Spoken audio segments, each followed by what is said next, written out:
당연하죠. 드센 여동생. 내 시청자들은 다 알아. 형이랑 나랑 엄마도 다른 것도. 본처의 아들, 후처의 아들, 세컨의 아들. 세컨이라고 하면 안 되지. 그래도. 무슨 막장 드라마 맞지?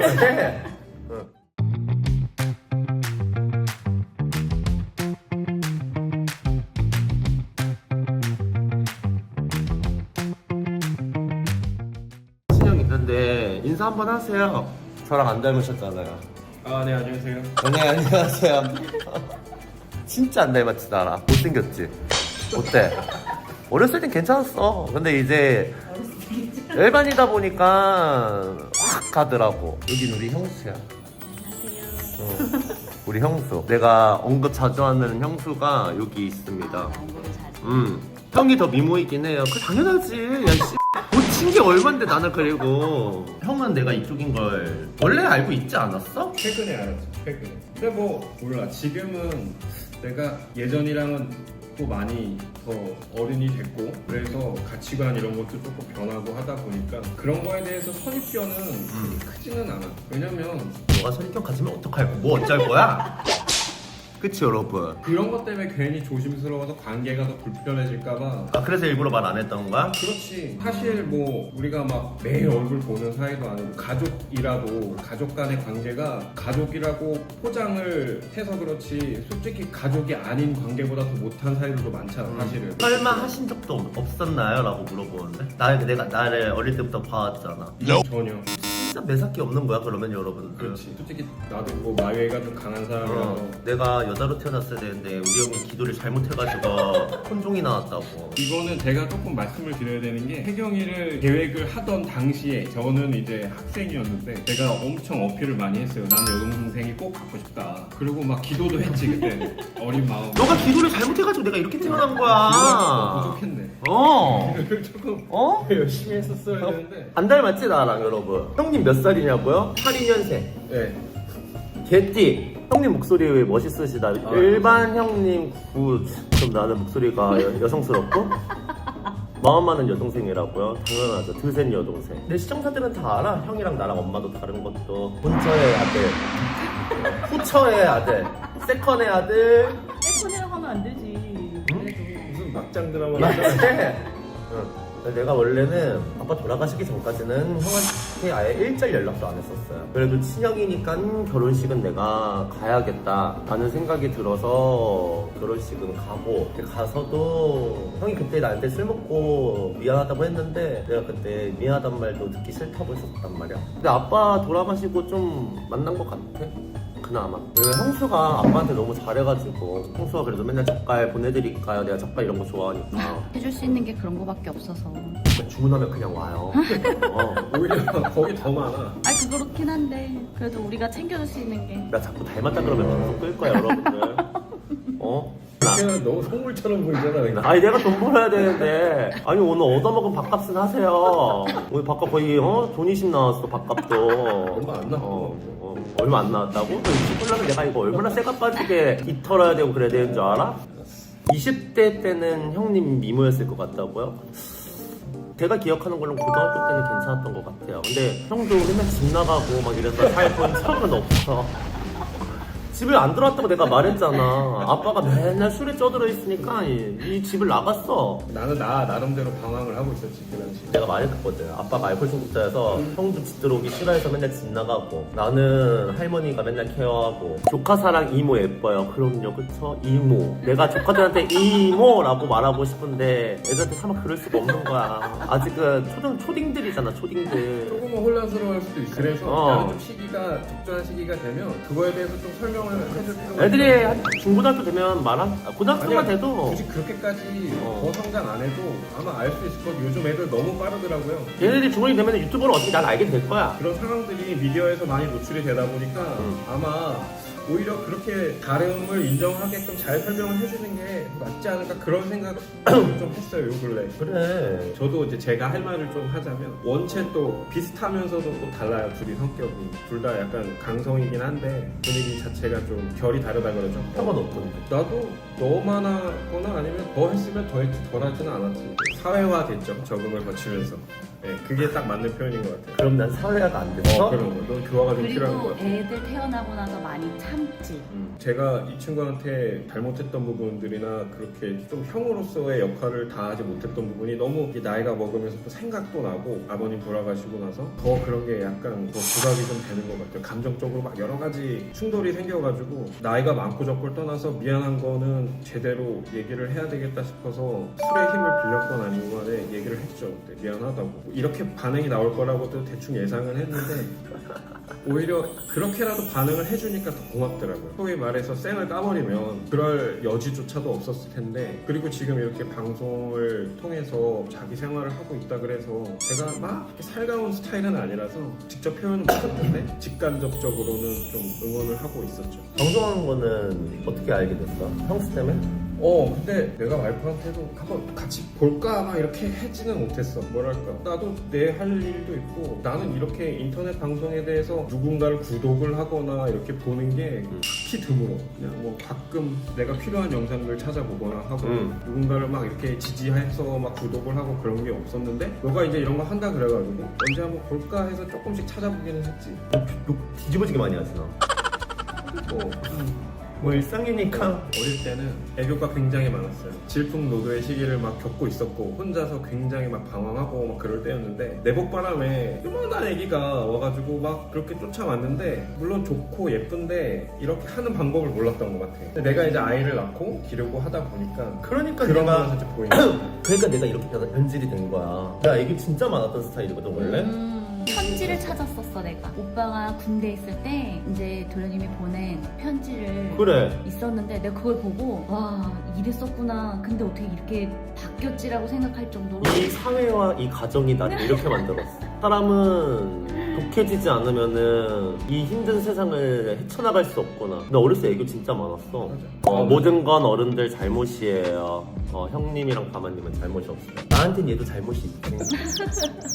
확실하게 해야지. 나한테는 얘도 잘못이 있어. 얘는 나한테 잘못이 없지만 형이 어쨌건 8살 차이가 나고 나를 끌어줬으면 내가 조금 더 온순해지지 않았을까? 나는 이 지옥이 싫어서 그냥 집을 나갔잖아. 맨 처음에 다들 미쳤다 그랬었어. 우리 18살 때 올라와가지고 이렇게 또 잘 되고 이럴지 누가 알겠어. 다 공유하시는구나.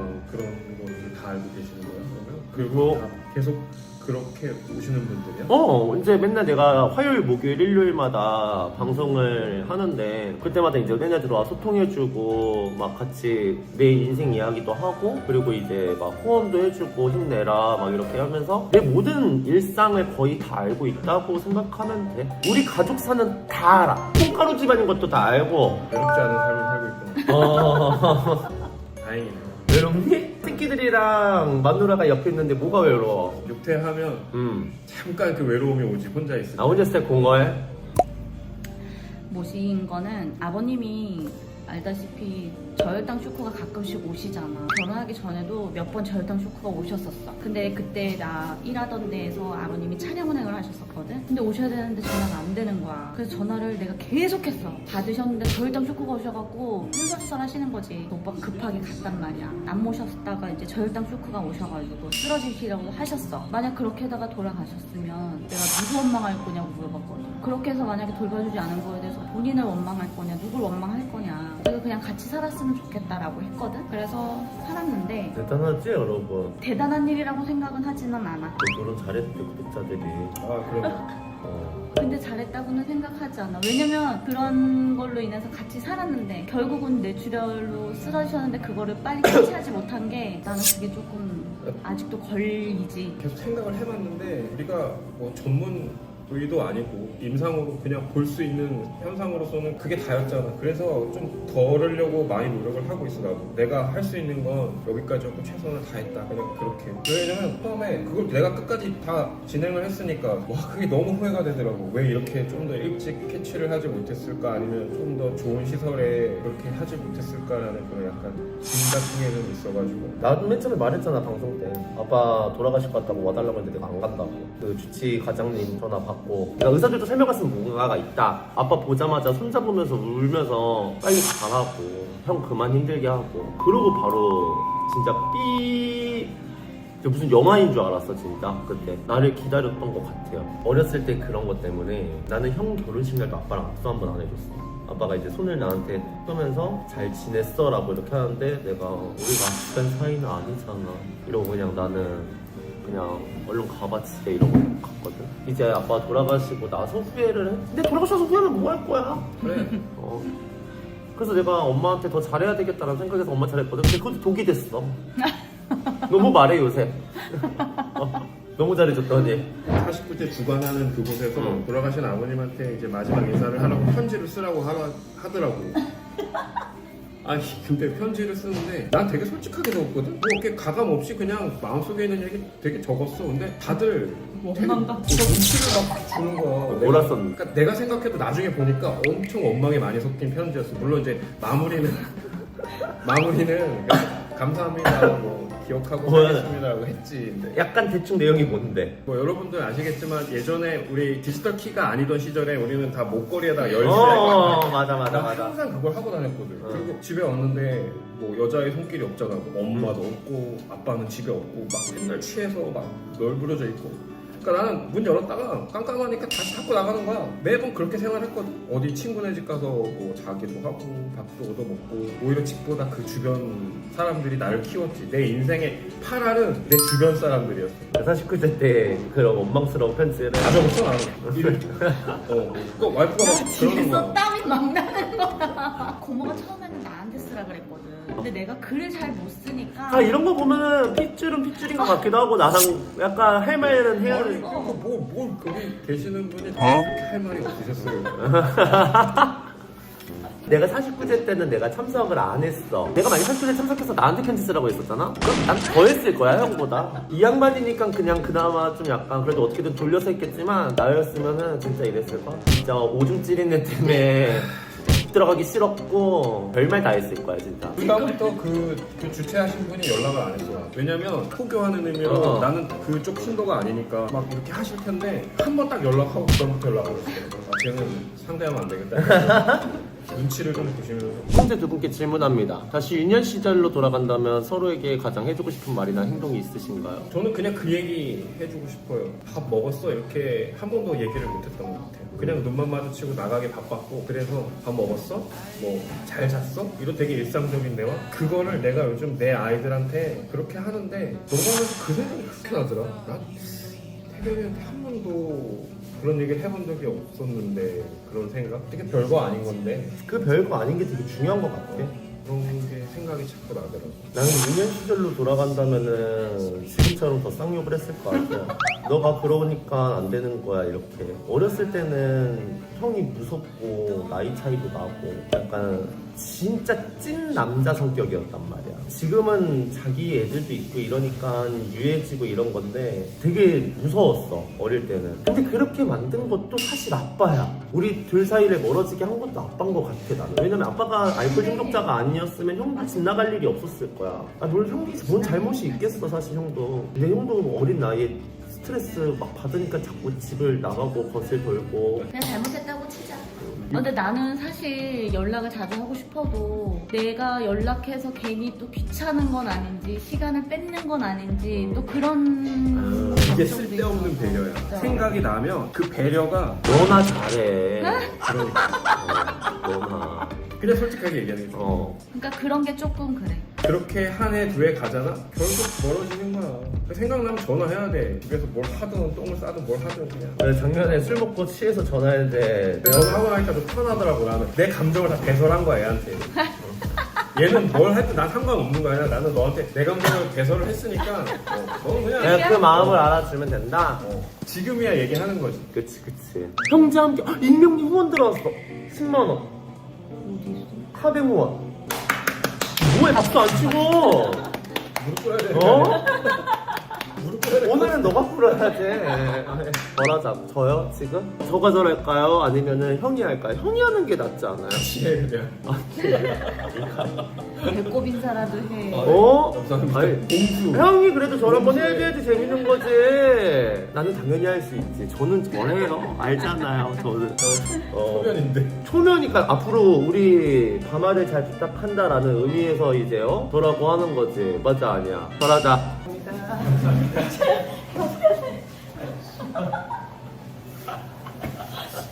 난 진짜 아빠가 제일 원망스러웠던 것 중에 하나가 그 사건이었어. 그 사건. 아빠 돌아가시고 다 하루를 좋아했어. 근데 금융권에서도 알지 못하는 그런 것들이 딱 터지고 나니까 우리는 어쨌든 제도권 안에서 그 시스템을 통해서 다 깨끗하다라고 통보를 받고 거기에 대해서 일괄 다 정리를 한 상태였는데 왜냐면 나오니까 그치. 3달 안에만 뭔가 나왔었으면 우리가 상속 포기를 해버리면은 너무 빨랐을 거야. 근데 이게 한정 승인으로 가니까 존나 오래 걸렸잖아. 저희가 2년 걸렸어요 이거 처리하는. 그치? 내가 방송 초창기 때야. 근데 그때 너무 힘들었던 게 방송에도 내가 번 돈을 쏟아붓고 이제 수익이 나지 않고 쏟아붓고 있던 시점이고 코로나로 장사는 다 망했는데 그것까지 터지니까 막 뒤지겠는 거야. 네, 희망님 지금 잘 해결이 됐고요. 잘 해결됐어. 네, 아버지가 그 얘기는 했어. 내가 이거만큼은 지켜주고 싶었는데 라는 말을 했었어. 그걸 마무리 못 짓고 가신 거야. 그냥 자기도 돌아가실 줄 몰랐으니까. 아, 그때 날아왔을 때 며칠 이제 화가 나셔가지고 부모님 동생을 안 가셨어. 이 사건 얘기하니까 전우애와 형제애가 느껴진다고요? 이럴 땐 합심을 해야 돼. 그리고 이제 그때 형이 나한테 그랬어. 빚이 올 바에 그냥 그거 없는 땅이라 치고 그거 없애자. 근데 나도 오케이였어. 왜냐면 나도 무너지기 직전이어서 그냥 포기해. 없어도 살잖아 우리. 근데 만약에 아빠가 그거를 안 물려주고 갔으면 그것도 우리 거. 그래서 조금 잠깐 좀 아쉬웠어. 아무튼 뭐 우리 거 아니잖아. 왜 미쳐다보는지 알지? 아빠 원망스러워가지고 미안한데 생각할수록 아버지가 잘못하긴 하셨네. 잘못했지. 가장 많이 말해본 것 같아요 오늘이. 태어나서 오늘 이런 방송을 처음 해보는데 너무 좀 신기하기도 하고 비대면으로 이렇게 소통하는 것 자체도 너무 약간 좀 아우 맞네. 결혼 잘하셔서 살찌신 거예요. 네. 마음 편해서. 그런 얘기를 많이 들었어요. 못 먹어서 부었다 그래. 형님이 동생한테 마음을 많이 털어놔서 속이 시원해 보인다고? 시원하니? 나 얘기했잖아. 이제 좀 솔직해진다고. 그게 좋은 거야. 남자의 몸에 여자 영혼이 들어왔다고요 저? 그 때문이잖아. 죄송합니다. 성탑 뒤집어진다. 너 태몽 얘기해줬어? 밤. 내 태몽이 밤이야. 그래서 더 여자인 줄 알았던 거야. 밤이 원래 태몽이 여자래. 그것도 이렇게 좀 큰 막 그런 게 아니라 예쁘고 막 알밤. 아니야. 그랬던 거 기억하는데? 밤나무들이 있는 데에서 밤이 졸라 큰 게 있었대. 그거를 엄마가 밤이 너무 커서 사람만 해서 깜짝 놀라서 그걸 엄마가 치마폭에다가 훅 넣은 이렇게 거야. 담아왔대. 어. 그 얘기는 기억나. 근데 원래 개수가 하나면 안 되고 여러 개만이라서. 밑에 이제 밤은 다 깔려 있었고 유독 하나가 컸대. 그래서 그걸 엄마가 이렇게 해서 그걸 했는데 내가 튀어나온 거야. 그래서 내가 태몽 때문에 사람이 밤인 줄 아는 것도 있어. 나는 얘 남자애라고 그래서 엄청 실망했었어. 맞아. 막 한숨 쉬고 막 그랬어. 엄청 싫어. 지금 생각해보니까. 그래서 나 싫어했나 여러분들 어렸을 때? 그 어린 나이에 너무 큰 실망을 한 거야. 나 기도 진짜 열심히 했거든. 여동생 같게 해달라고. 내가 여동생이었으면은 아빠가 그랬을 때도 날 보여줬을까? 형이? 그거 지금 와서 뭘 따져. 거대 밤 맞아요. 거대 턱. 전 태어날 때 거의 5kg로 태어났거든요. 병원에서 제일 크게 태어났다 그랬어. 내가 석초병원에서 가장 크게 태어났대요. 기록이 있는 거 아니야 가면? 머리도 싹 나 있었고. 머리가 이미 다 나 있어. 그리고 나 심지어 생일을 빨리 태어난 거야. 엄청 컸어 진짜. 근데 5kg로 태어났거든. 그래서 부양절개했잖아. 잘보면 안 된다. 자연분만하면 엄마 위험하다 그래가지고 한 달 일찍 태어난 건데 5kg인 거야. 다치웠으면 큰일 날 뻔했다. 막달에 4.7kg였어. 그게 기억나고 위험하다 막 이런 얘기를 어릴 때 들었던 것 같아. 그래서 뭐가 위험하다는 거지? 그때 잘 모르니까 그건 그랬는데. 그러니까 떡잎부터 남달랐던 거겠죠. 그럼요. 그쵸? 떡잎부터 남달랐죠?